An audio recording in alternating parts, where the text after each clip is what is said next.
All right, guys, in today's video, we're going to be talking about using Delta as Confluence in your trades, mostly on a 1-minute chart here on ES and NASDAQ. In the morning, we talked about how we had this kind of a bear flag pushing back into VWAP on ES and NASDAQ. You sold off out of the gate, you bounced up pretty aggressively, and then we started to sell as if it was forming a bear flag, failing VWAP. It did go above VWAP a little bit, and then it started to fail.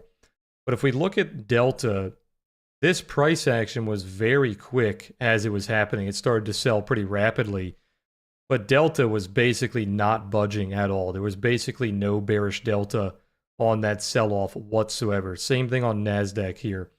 Bounced off that Delta average, started to sell very aggressively on price, but Delta barely was going down, and then you started to bounce off VWAP pretty aggressively. If you go back and watch my VWAP trap video that I talk about in the playbook series, this was kind of one of those VWAP traps on the buy side.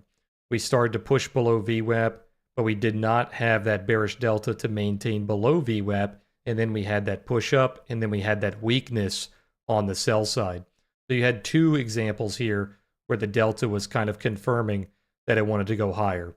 When you started to break through VWAP, didn't have the delta to stay down there. And then when you tried to fail VWAP, it did not have the delta to confirm that failure. Same thing on NASDAQ. Pushed down, didn't really have a lot of delta, wasn't breaking that average. Tried to have that bear flag on VWAP, same thing. Did not have a lot of delta to the sell side there. So you want to keep an eye on Delta. Delta should be following price for the most part. If it is not following price, you really want to pay attention to who's in control of that move.